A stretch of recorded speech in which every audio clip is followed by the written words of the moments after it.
The Malaysia Agreement is the cornerstone of all agreements that led directly to the formation of Malaysia. So essentially, it was an agreement between the government in the UK, the government of Malaya, Singapore, Sarawak, and the government of North Borneo, or Sabah it was then called.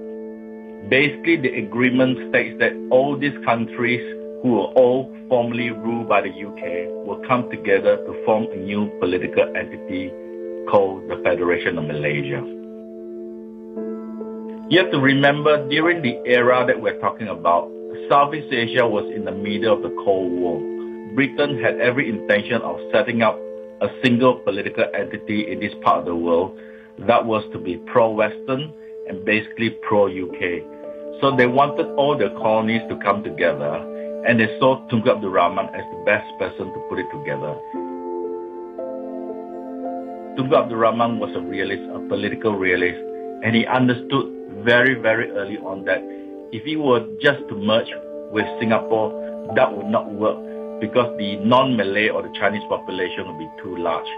So he needed the Bumiputra population in Sabah and Sarawak in order to even out the increase in Chinese population coming in from Singapore. The Cobalt Commission was a thing that was agreed to by the governments of Malaya and the UK to set aside a group of people to come and engage the views of the local people of Sabah and Sarawak.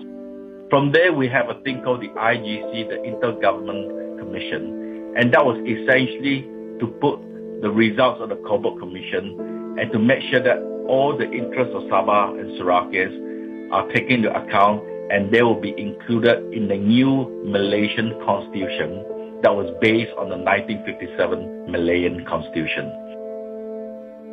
So where the problem lies is a lot of people in Sabah and Sarawak think, firstly, the process was rushed, and secondly, that the Cobalt Commission did not really represent the true wishes of the people in Sarawak. So that's basically where the controversy is.